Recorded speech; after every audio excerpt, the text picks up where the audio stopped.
Good evening, everyone, and welcome to Atp Live Monday. Thank you so much for those of you already joined on Instagram. For those who are watching on Facebook, YouTube, you're welcome to ATP Live Monday. And this is a special ATP Live Monday because it's going to be the last one for 2023. How awesome! So this has been the 42nd edition of the ATP Live. And so we've really done a lot this year. Every Monday, apart from the public holidays and a few other Mondays that we're able to meet up. So it's been wonderful being here every Monday, answering your questions. However, we're going to take a break for the next 2-3 weeks, and we'll be back on the 8th of January. So maximize today's opportunity because it's going to be the last ATP Live for this year, 2023. So welcome. Let's share the video. I'm also just going to do the same, making sure that people can see. Where am I now? I just go home. So just make sure I'm just going to share the video, but you can start to ask your question now. You can drop it as comments, whether you're watching on our Facebook group, on Instagram, or on YouTube. You can just drop your questions straight away under the post where you're watching. If you're watching on any of the other groups, you will have to click on the video so that you can get yourself to the video on the page, and that's where you can drop your questions so that I'll be able to see your questions. But if you don't have any question, it's just fine to watch it as well. So welcome everyone. I hope we are all getting ready for Christmas and all the shopping, all the cooking. All right, that's amazing. So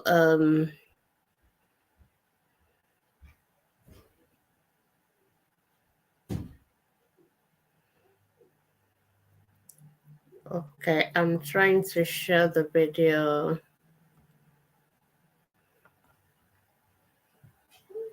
Okay, yeah, okay, so I'm just going to share the video for the ATP Live.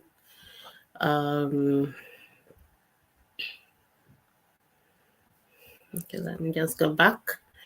Just to make sure I share it to the various groups so that we can all see it and all that, then to be easier for us.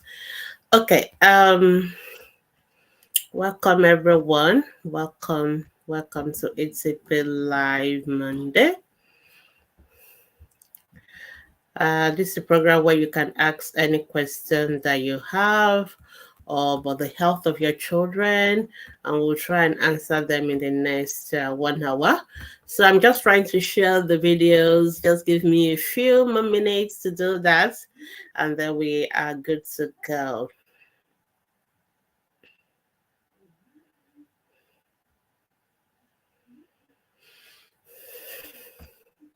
But you can start dropping your questions while I'm doing that.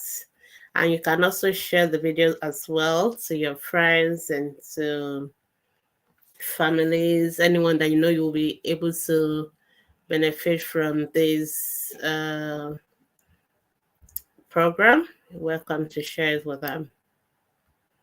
Okay, yeah, I think I'm done with all the sharing. And now just the pinning.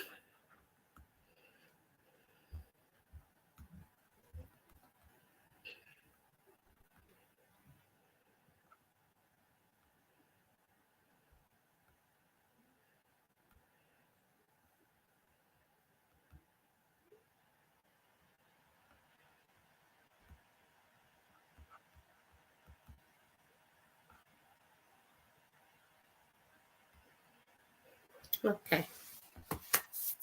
So good evening, everybody. Welcome to ATP Live Monday. This is a program brought to you by Ask the Paediatricians Foundation, and you get to ask any questions that you have about the health of your children, and we'll try and answer them in the next 1 hour. So I can see all of you already on Facebook, on Instagram. Excuse me, y'all. Welcome. Good evening, everybody. So let's start. Drop your questions, and I will try and answer them in the next 1 hour. I already have a question on Facebook, and I'm going to start with that. The question is, can autism be avoided? Okay, that is a very important question. At the same time, it's a very difficult one to answer. The long and short is that there's nothing like you can do per se to stop a child from having autism, because most of the time we don't even know why children have autism. We suspect there's some genetic implications. That's why it tends to be more in boys and it tends to run in certain families. But there's nothing you can do with most genetic conditions anyway. And it's not, and like some other condition, like maybe sickle cell anemia and all that, it's not one particular gene. So there's no particular gene that we're going to test for to say this child is going to have autism. Then, okay, maybe you don't want to continue with the pregnancy. That is not the same in terms of autism. So it's a little bit tricky when it comes to autism. So I think for autism, what we can do now is to recognize it early. So we always recognize screening children.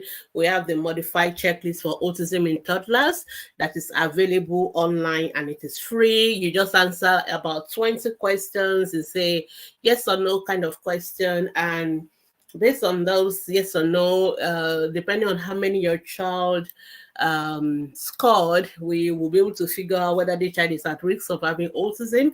And this screening can be done as early as between 16 to 31 months. And then if the child is scoring high, then we will need to take the child through in for autism assessment and then provide support. So when it comes to autism, it's not like when you are pregnant, this is what you do, this is what you don't do, or when you have your child, this is what you do, this is what you don't do. There's nothing like that in particular when it comes to autism. The most important thing is for you to pick it up early if your child has it, and then we can do an assessment and we can manage it as appropriately. So I think that's all we can do as far as autism is concerned. All right. The next question is, can tongue tie or lip tie make a child not to talk? Okay, this is a very popular question about people asking whether in fact, most people believe that if a child is not talking, it is tongue tie, and most people keep going to call tongue tie. I think the mother was asking us the other day, and I think she has done tongue tie maybe 2 or 3 or 4 times. I mean, obviously, that is not what is making a child not to talk. So a child not talking has absolutely nothing to do with tongue tie. And I've written a whole article on much ado about tongue tie, because everybody just go tongue tie, and everybody wants to call it tongue tie. Most children who are not talking have speech delay, which may just be isolated speech delay, or maybe part of what we call global developmental delay, or maybe part of autism spectrum disorder or some other developmental disability, but it is not really tongue tied. If at all a child has, some children have tongue tied, no doubt, but it won't stop them from talking.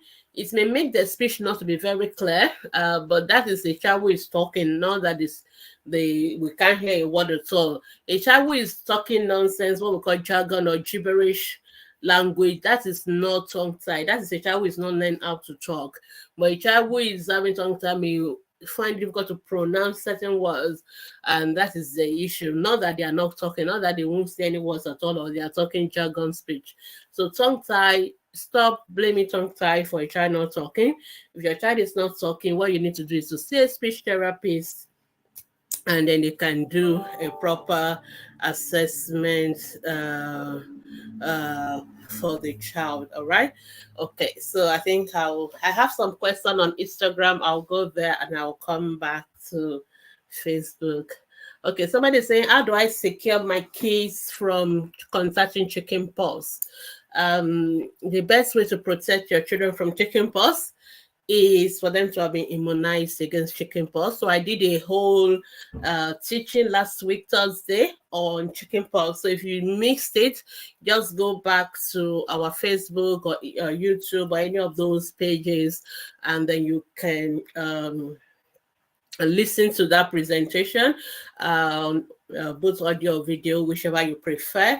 So chickenpox, by the time your husband has chickenpox, all of you in that family has been exposed. By the time you were able to say, my husband has chickenpox, everybody in the family has already been exposed. So it's too late to prevent the chickenpox. So the only way your children would have been able to avoid having the chickenpox is if they have been immunized against chickenpox, and we have the chickenpox vaccine.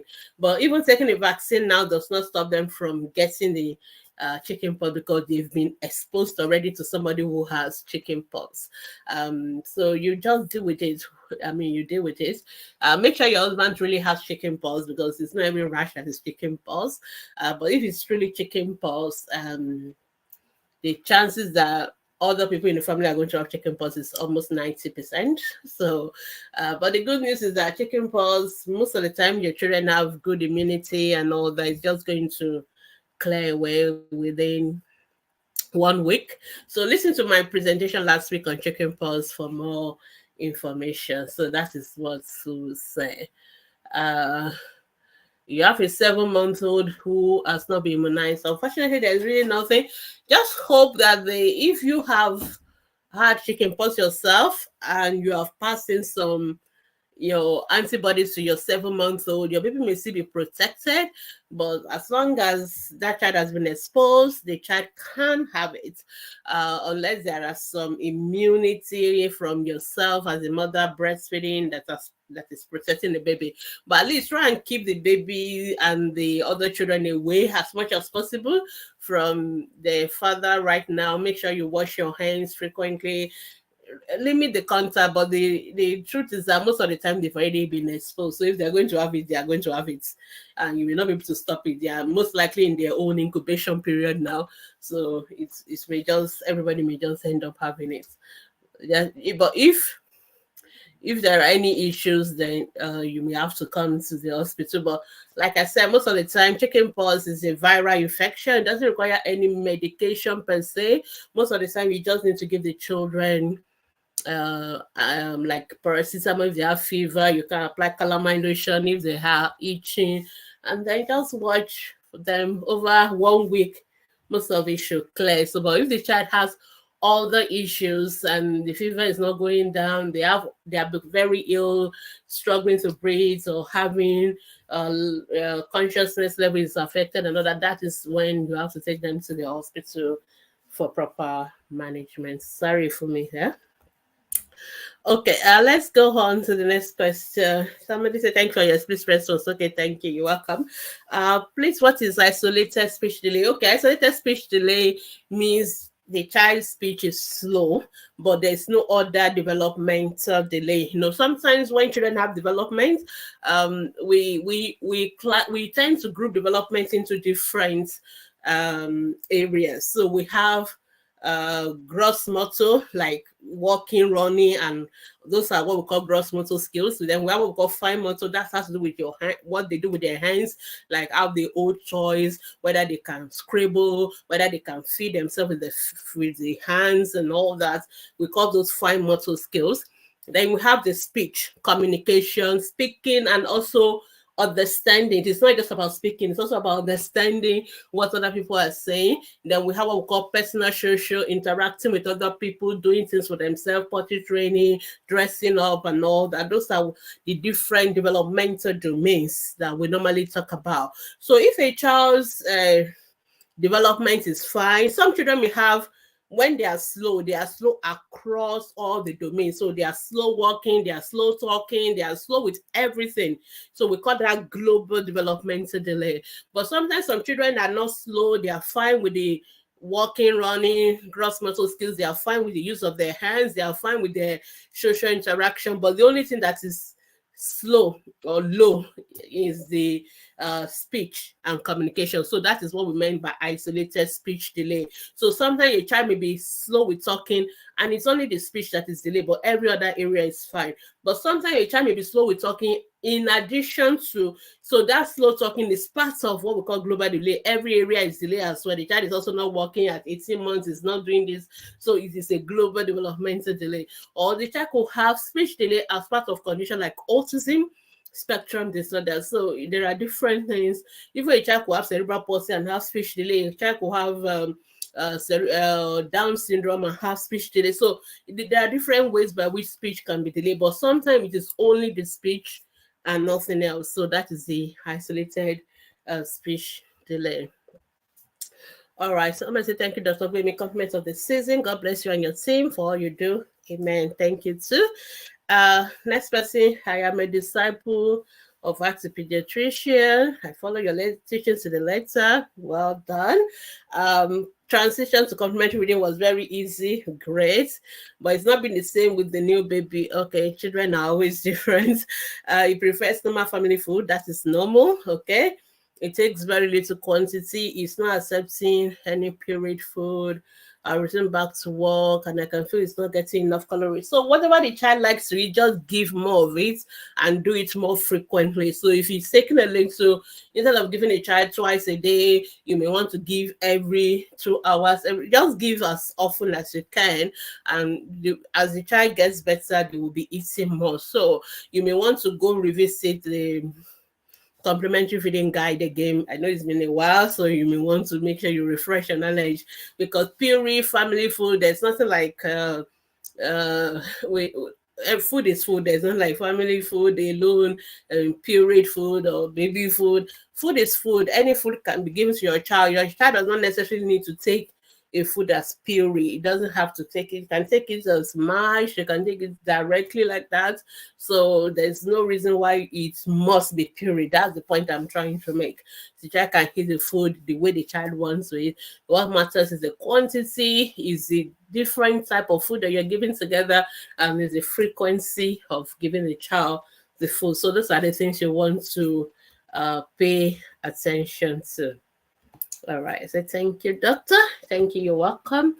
I don't see any more questions on Instagram. See, Instagram people are not, they are fine for today. Okay, all right, so welcome everyone. Feel free to ask your questions. We have a whole hour to answer questions, and like I was telling us, this will be the last Atp Live for this year 2023, and in 2024 will continue from January 8th. And when we are away during the holidays, you will not be able to also post your questions on ATP, but you will have access to the group. You can use the search button to get answers to your questions, and you can go to hospitals for children who are sick. For those of you who are traveling, please make sure when you get to where you're going, you've identified the closest hospital to you. Don't wait until something happens. We pray, and I hope our children will be fine and healthy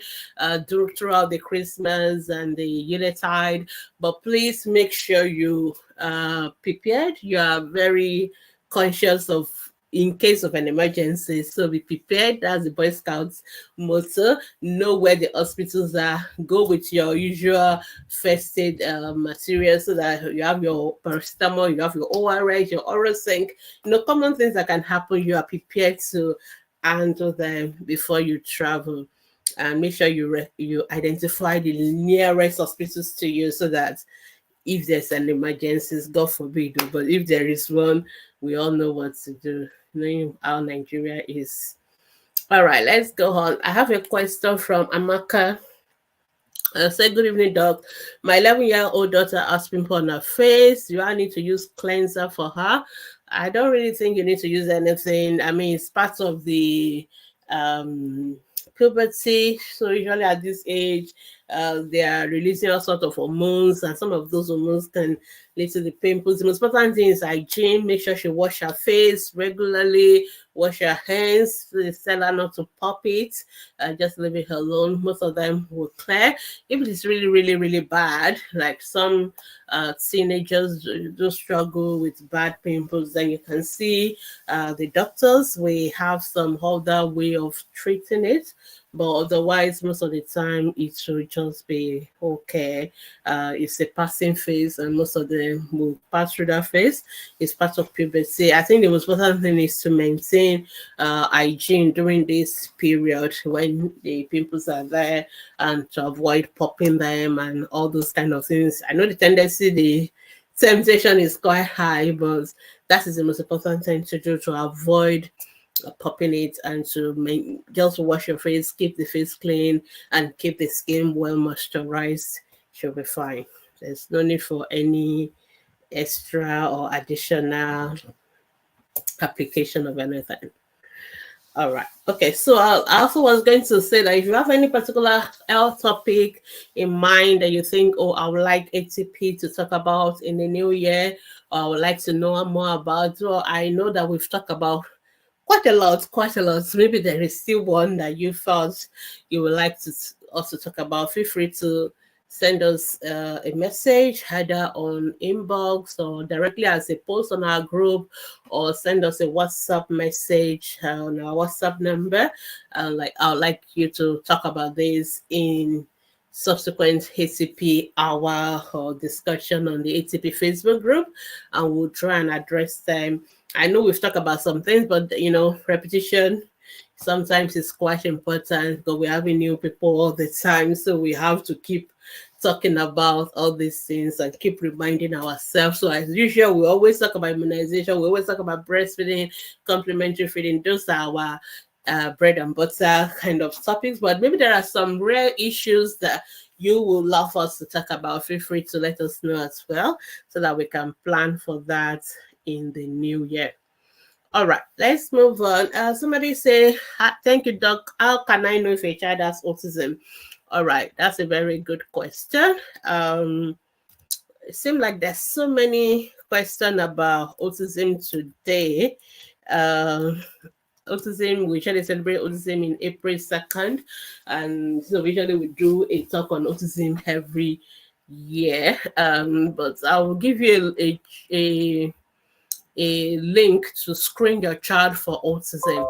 So autism is a neurodevelopmental condition, and children who have somebody is asking for a WhatsApp number. WhatsApp number is somewhere behind me, or is somewhere on the screen. There's something scrolling across on the screen, so if you just look at it, you will see the WhatsApp number there. But let me see if I can also type it for you. Okay, but let me go back and talk about autism. So autism is a neurodevelopmental condition, and children that have autism are certain unique characteristics about them, or they struggle with certain things. The main thing is they struggle what we call social interaction and social reciprocity. In other words, ability to do things back and forth with other people. So they may not want to talk to people. You may call their name, they may not answer you. They are not deaf. They want to be in their own world, doing their own thing alone. They don't want to play with other children. They just want to be on their own.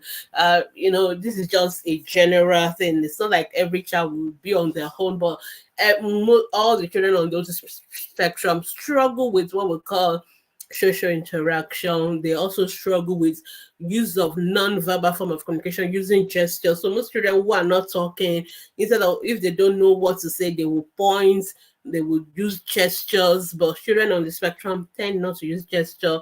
They have difficulty maintaining eye contact and all that. So that is the main characteristic one. Two, they have some what we call repetitive behavior. So they want to do the same thing over and over again. So some of them will keep spinning around in circle, or they want to watch a particular program and that's the only program they want to watch.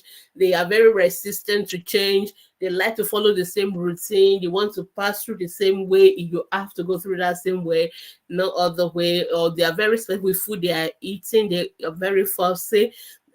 This does not mean every child will have everything, but each child with autism spectrum will have somehow certain aspects of what I'm talking about.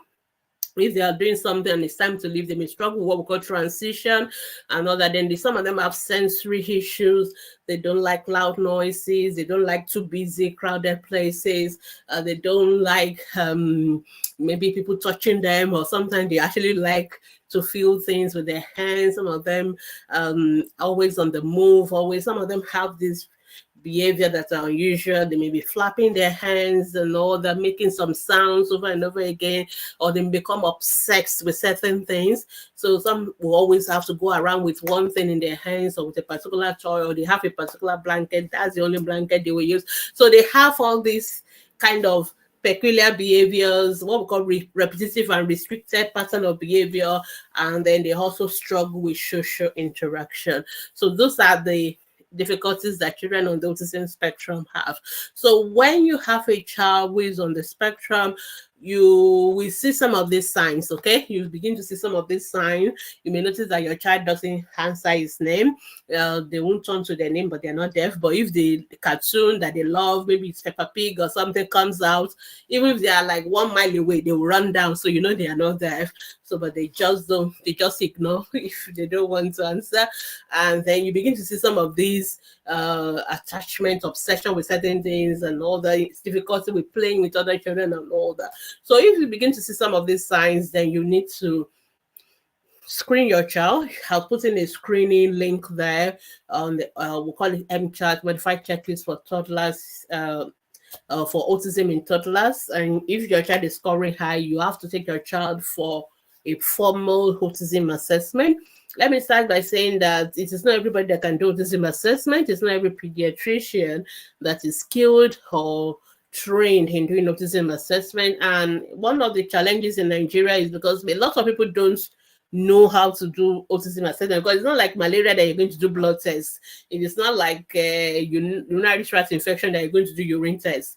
It's a developmental assessment that has to be done by a trained pediatrician who can do it, or a trained clinical psychologist, or some therapists, speech therapists, also some of them are also trained in doing this assessment, so, or psychologists. So that's the way we do this assessment. We listen to parents, we also observe the child, and we have what we call the diagnostic criteria, for autism. So the child has to tick certain number of boxes. So one thing alone does not make a child to have autism. The fact that the child doesn't give eye contact does not mean the child has autism. The fact that the child is not talking does not mean the child has autism. The child has to tick. We have like 3 out of A category. We have 2 out of 4 for the B category. The child must take all those, and it must be present both at home and in other settings, maybe school and all that. So for us to be able to say that this child meets the criteria for the diagnosis of autism spectrum disorder. So the only thing you can see as parents are some of these features, some of the things I've said. You may notice it, and you just know that this child is different. It's different from other children. The way they do their things is different. So if you suspect it is autism, then you can do a screening online. Then you can come see a developmental pediatrician, and we'll be able to do a proper assessment. And then we'll be able to tell you, yes, the child has autism, and then we can talk about how do we support the child, because autism doesn't have like a drug or something we're going to give and it's going to be cured. It's usually managed by therapy. So we focus on the child who is not talking. We can give speech therapy. The child have sensory issue, we need OT therapy. Child with behavior issues, we need some behavior therapy. So some of the things we take for granted that other children do, children just know how to play, they just know how to do certain things. For children on the autism spectrum, you have to deliberately teach them. And then some children may have autism alone, but some children may have autism in addition to other what we call comorbidities, like some children may have developmental delay, whereas some children with autism may be very super intelligent, but some may be also have learning difficulties or intellectual disability, and so on and so forth. So we also have to address each of those issues that come along with the diagnosis. I hope that's helpful. If you want to read more, we have lots of articles on our website, www.atppediatricians.com, and you will know more about autism. All right, our WhatsApp number I've given to you. This is the screening link for doing autism. You can just check it out. All right, okay. Okay, let's go to the next question. My boy has an extra finger and it's just 3 months. Please, can it cause any medical condition in future if I didn't go for surgery to cut it off? Number one, I'm very sorry that has not been taken care of. That should have been taken care of from the time your baby was born. So I don't know which hospital you had your baby, because it's easier to do it when they are born. Depending on the type that the finger that the child has. Usually what we do is to tie it off. We just tie off, and one of my siblings had it, then you tie it off and it will just drop off due to lack of blood supply, and that would have been taken care of.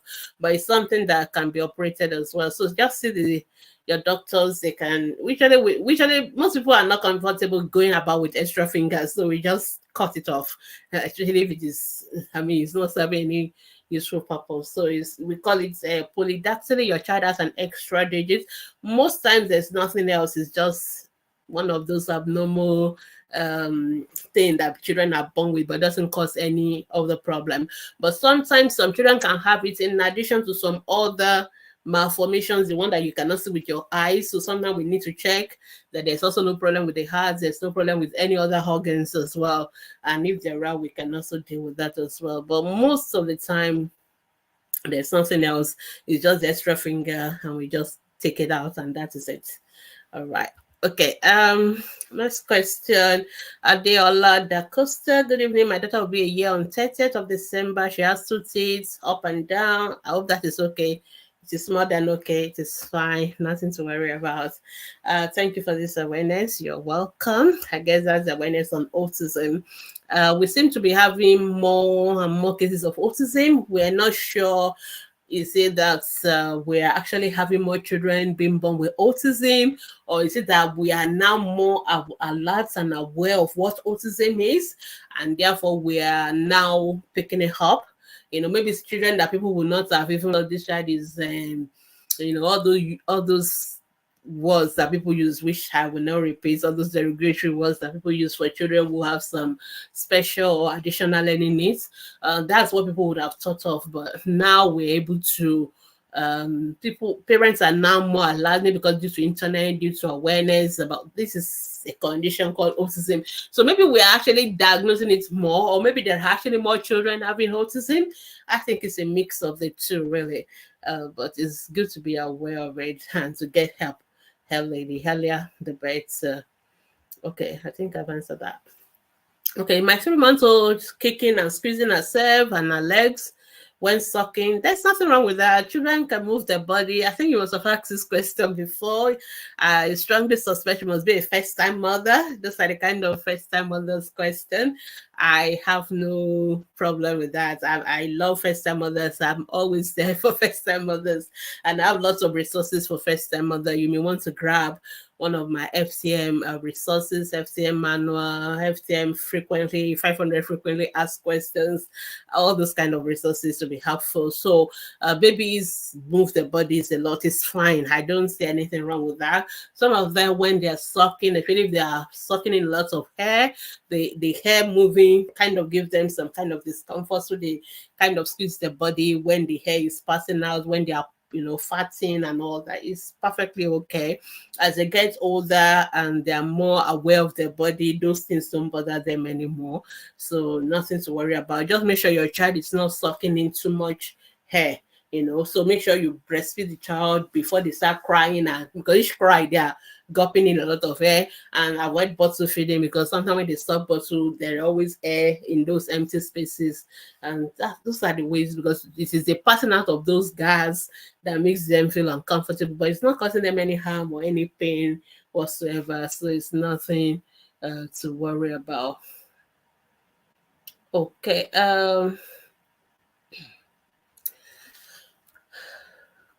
Let me go to the next question. I had hyperemesis gravidarum during my first pregnancy and during my second. Please, is there how to prevent it in future? I don't think there is. You may not have it. We can't predict it, So, but if it happens, we deal with it. So that's one of those things. We just deal with it when it happens. It's a pregnancy that causes it, nothing else. It's the pregnancy. Just that some people just have it bad. Some people don't. I don't have hyperemesis at all. I don't even know. Some people have very nice pregnancies and they are fine, and it is the delivery that may be an issue. Some people they are sick throughout the pregnancy. Sometimes we just don't know who is going to have what. So it's just, I think that is just you. That is just your home body. And the most important thing is that make sure you don't get dehydrated. Make sure you see your doctors and they get it treated. There's no way to predict who is going to have it. There's no way to prevent it. We deal with it when it happens. So that's just individual body response. Okay, I have a question on Instagram finally. After a while, let's just answer that. The something cakes and pastries. Okay, if my baby just clocked 4, I hope it's 4 years, you mean, or 4 months. You have to be very specific. Like once in 2 weeks, a vagina used to be reddish and pains. I normally use pseudo cream. So first of all, let me know whether your baby is 4 months, 4 years, because it is so important to my answering your question. I really need to know. So when you are telling us the age of your child, please don't end it with figure. Don't end with just a number. Always complete it. 4 months, 4 years, 4 weeks, 4 days, 4 seconds, because they are all our patients. Okay, 4 years. So a 4-year-old should not be having reddish vagina, because if it is happening in a 4-month-old, I will be thinking of nappy rashes and all that, because the 4-year-old should not be wearing nappies, should be in pants, so should not be having any form of reddish vagina, anything, because that is a form of what we call vaginitis, an infection. You really need to know why that is happening. So the commonest cause is the fact that these children are not yet good in doing their own cleanup. But most of the time, by the time they're about 3, 4, we leave them to do it. But some of them are not very good in wiping after themselves, and some of them do it the wrong way. So you need to teach the girls how to wipe. So when they do a pee or when they do a poo, they need to wipe, and they must wipe from the front to the back. So they must always wipe. So most girls this age, they either don't even wipe at all, or they are always in a hurry because they want to go and watch their programs and all that. They just do a poor job of doing the proper cleanup. So you really need to be helping them. Unfortunately, in school, the teachers don't have that time, or maybe it's part of their policy. They may not be able to help the children, but you need to really help them and teach her the right way. And so she must wipe from the front to the back. She must wipe when she do a pee or when she do a poo, and she must wipe properly and wash her hands. And then they must wear cotton only pants. So don't wear all these polyester, nylon pants, silk pants, because they can't breathe. And so you need a lot of hair circulation around the perineal area. So they must always wear cotton pants. Then they must change their pants at least minimum daily. Some children who are very busy, who sweat a lot, and that you may even have to do it twice a day. So you need to supervise her for now in terms of her hygiene, because that's the commonest reason for that. What we call poor hygiene, it tends to cause infection, like irritation around that area, and that is what is causing those redness. And if it has happened, that has to be treated. Pseudo cream is not the treatment. Okay, pseudo cream is to prevent nappy rashes in babies.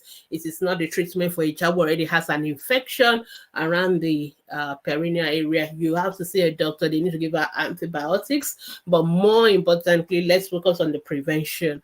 It is so, so important. And usually by that age, 3, 4, 5, they still need some help making sure they get it right, and it will also for us to supervise them as well. So that's the most common reason. We can never rule out possibility of child abuse. Child sexual abuse is always a possibility. So I will want to ask, anybody touching you there, and I hope you have done what we call sexuality education. Sexuality education in this age group between 18 months and 4 years or 5 years, the focus is on making sure the child tells us if somebody is trying to abuse them. It's very important. We need to be comfortable with our children talking to us about somebody touching them in their private parts, about anybody putting anything there. You need to talk to them about it, and they should be able to talk to you. They should not keep any secret. We have all sorts of PANS acronyms, all those things that you can use to teach the girls. So it is a possibility, but usually not the first thing. Most of the time, it's just that vaginitis due to the poor hygiene around the area. So just take care of it, and it should be able to get away. All right. I hope that's helpful.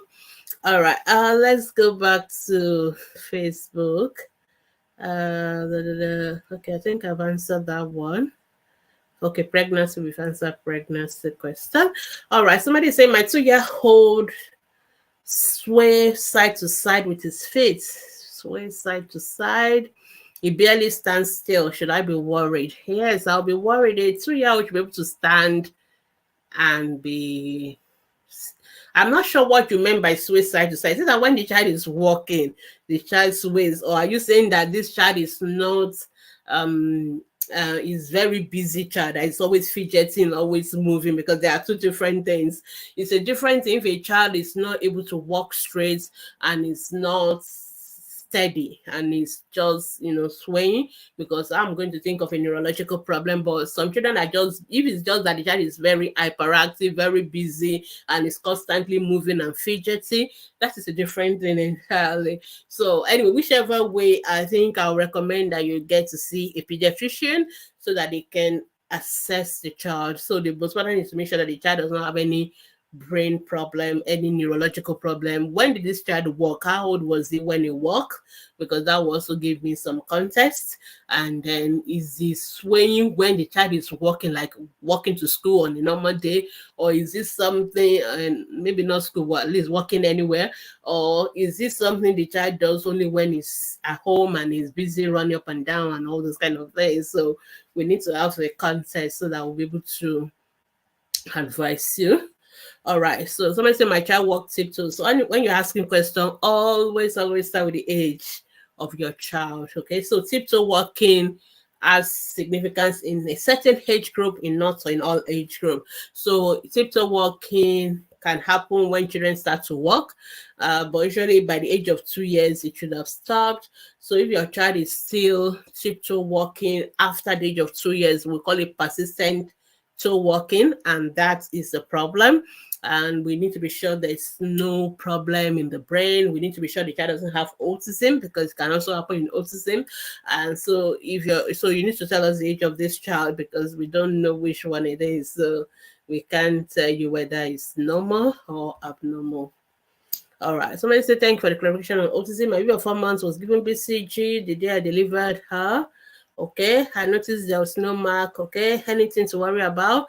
So for BCG, we want to see the BCG scar.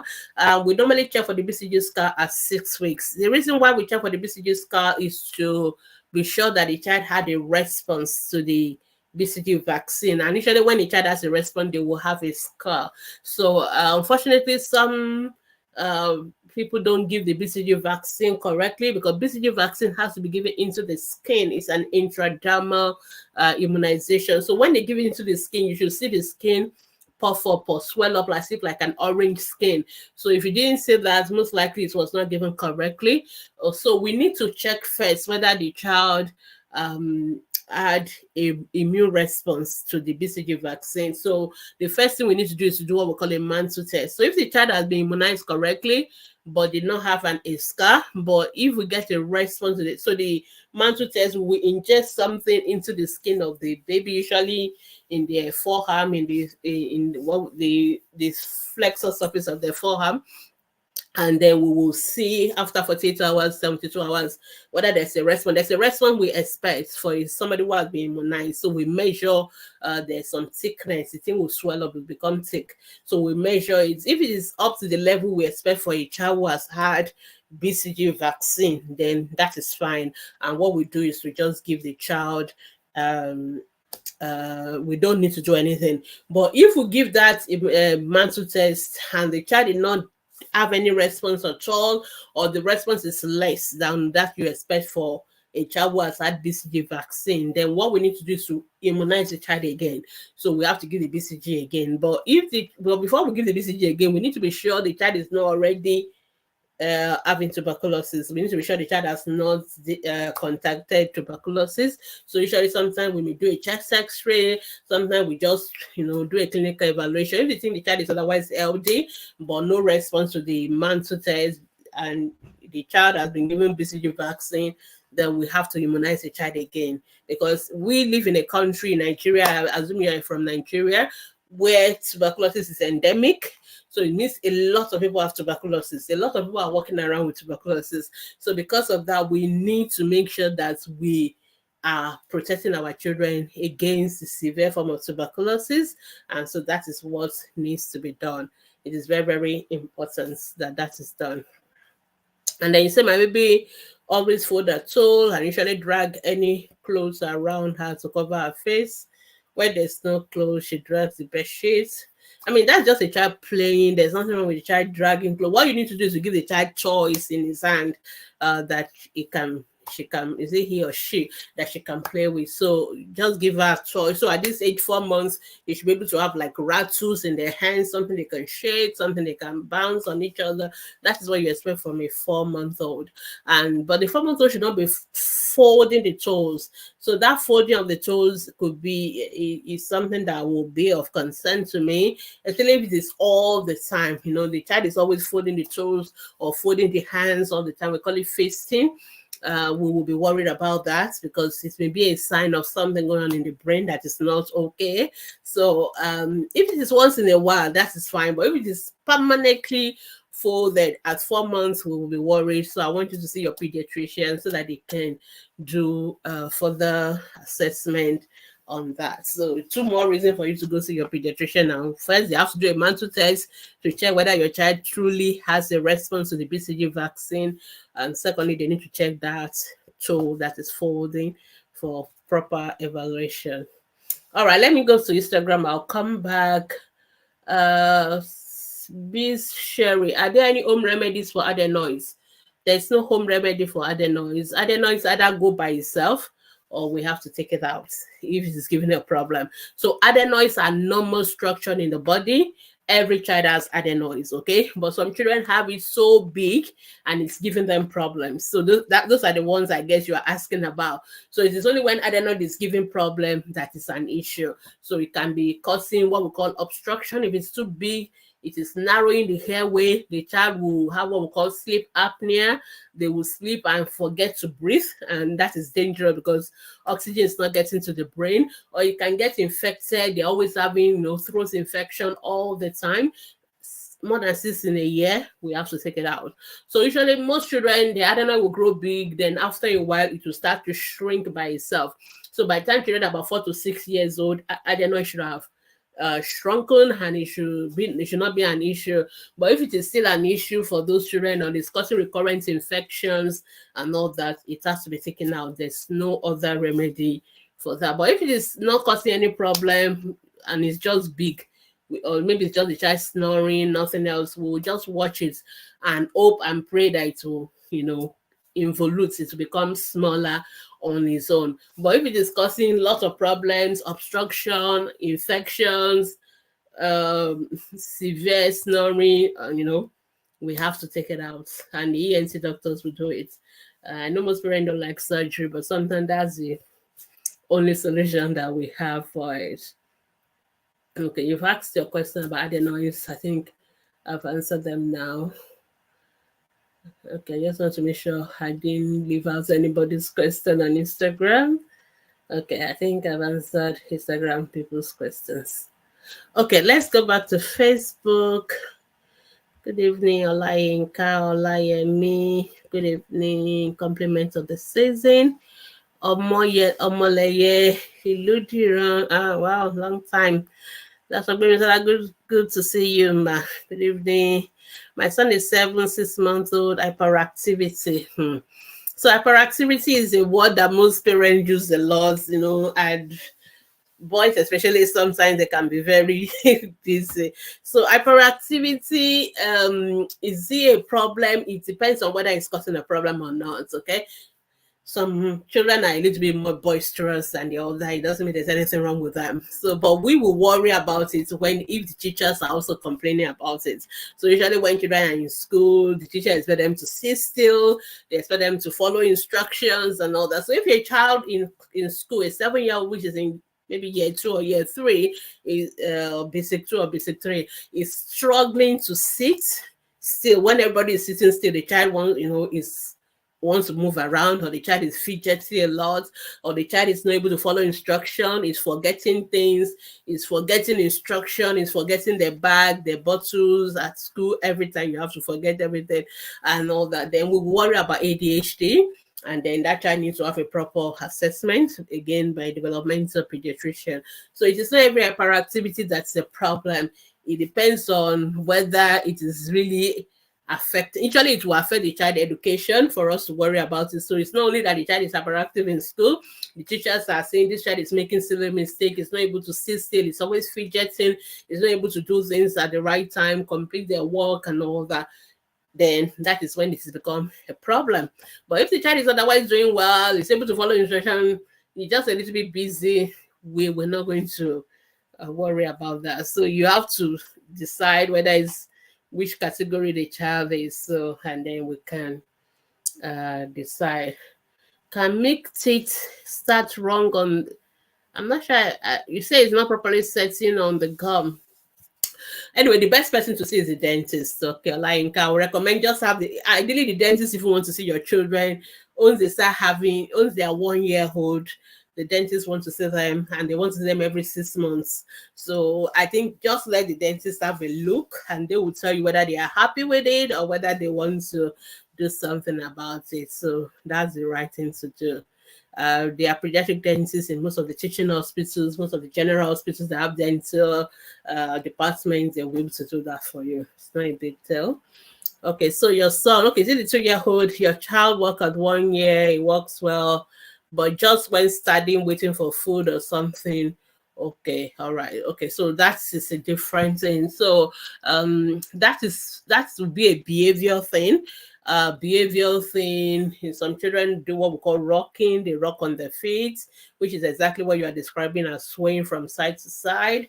If there are other issues with your child, like if the child is also having some other behavior that you're not sure of, or the child is also having some developmental issues, please, you have to say developmental pediatrician, so that we have a context for this child's development. So this is not a neurological problem. If the child is working well, the child worked on time, 1 year old, that is fine. But if the child is having that swaying when waiting, and in addition, there are other concerns. I've mentioned a lot about autism features today. If you are seeing any of those features in your child as well, you have to see a pediatrician, because repetitive behavior, including rocking, spinning, and all that, are also part of what we're seeing in children on the autism spectrum. But they won't be the only one. There will be so many other ones. So not just one thing will make a child to be on the spectrum. There will be several other features as well. So you need to be sure as well. So for the BCG mark, I've already answered the question. I hope you listen to the answer that I gave to the last person on what to do. So it's the same answer irrespective of the age of the child. Okay, Rosemary Lua Banke Chukudi. Good evening. My 3-month weight 6.7 was given malaria prevention drugs at an emergency center. You want to know if you give him the drugs? Yes, you should. Why not? You can try the drugs. Okay, so there is some in our fight against malaria, there are different approaches. So we have what we call seasonal malaria chemoprophylaxis. So it is not something we do all over the country, but we do it in certain parts of the countries where they tend to have malaria at certain seasons of the year. So we kind of give the children drugs so that they will not have malaria, especially children between the ages of 3 months and 3 years, because they are prone to having severe malaria. So we want to kind of protect those children. So it's similar to what we do in pregnant women when we give those pregnant women Fancida from the second trimester once a month. So what we do is that for people that are likely going to have severe malaria, usually children under the age of 5, pregnant women, we try to protect them.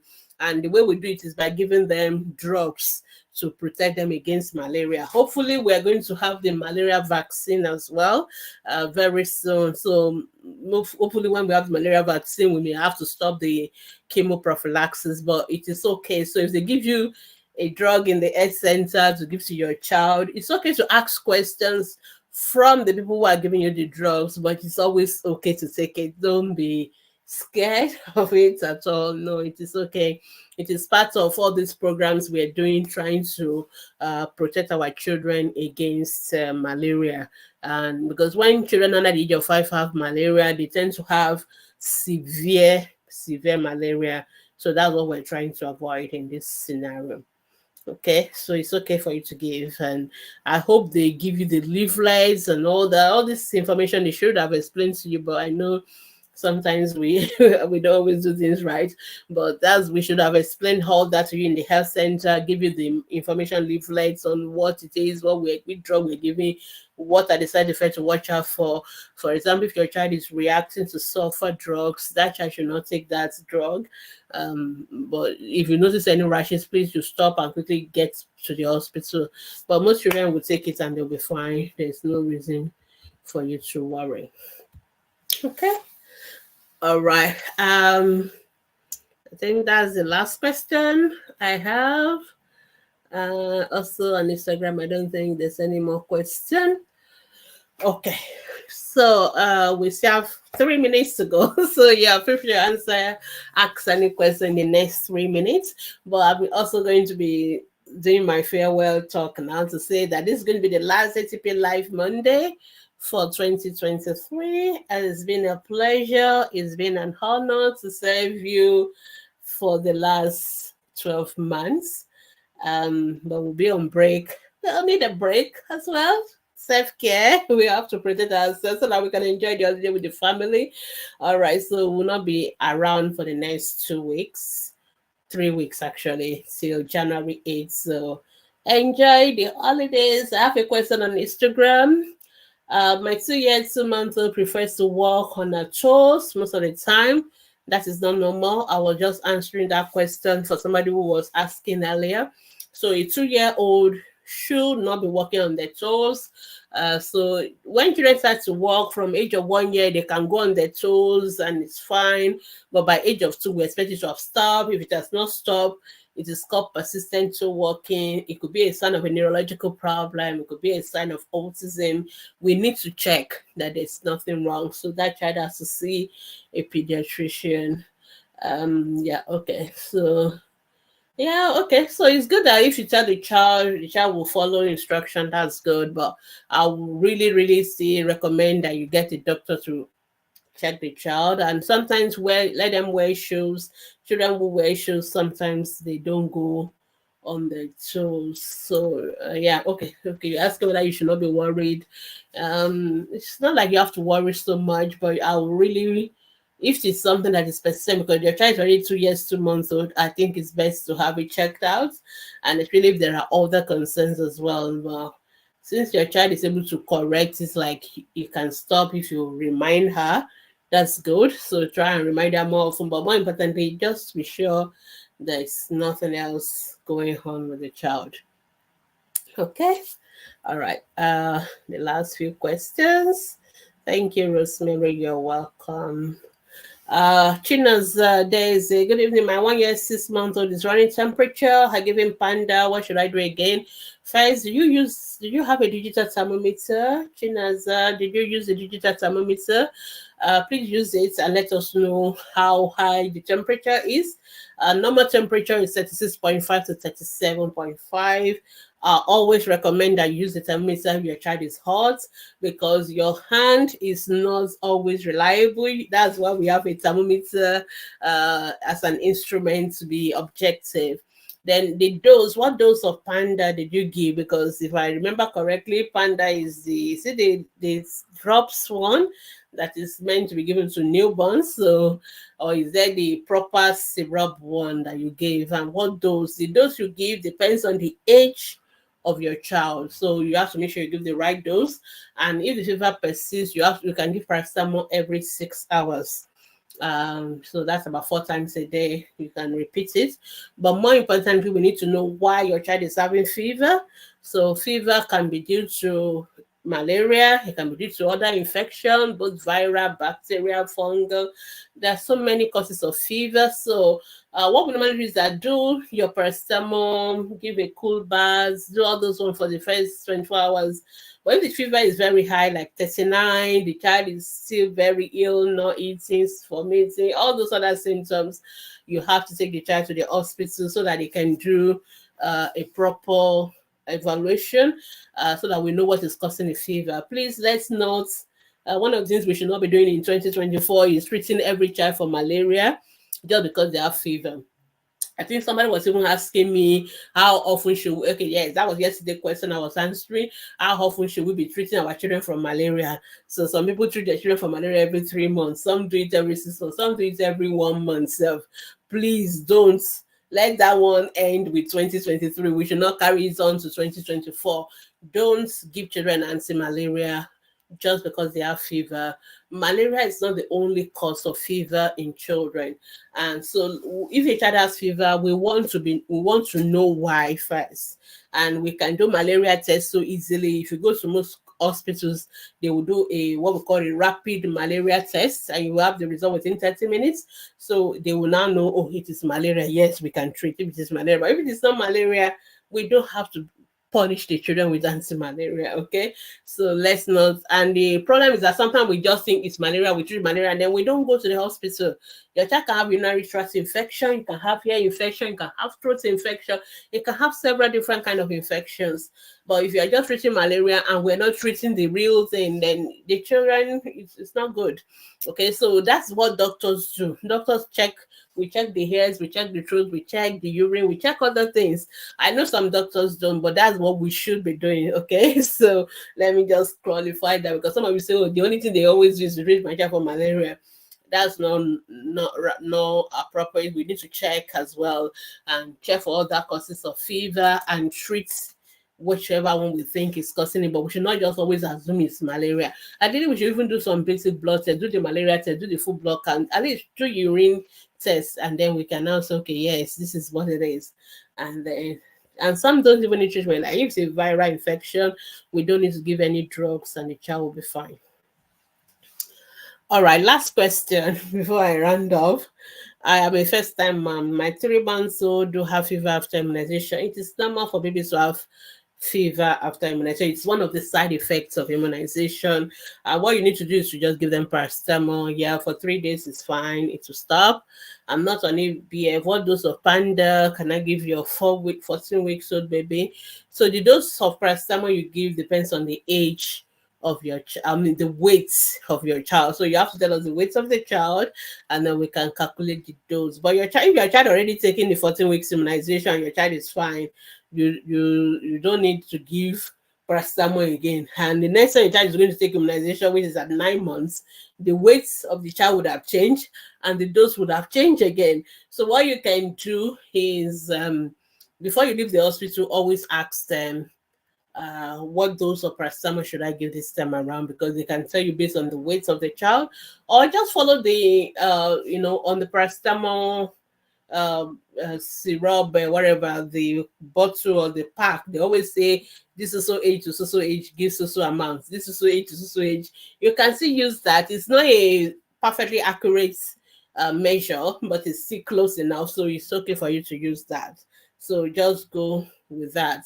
And if your child is not eating like before, you need to get to the hospital. But then it depends on what you mean by not eating like before. So usually children, as they become better in sucking and all that, they don't need to eat as frequently because they can take a lot of breast milk at once, and their tummy is bigger to accommodate it, so they don't need to be eating like every 2 hours, 3 3 hours like before.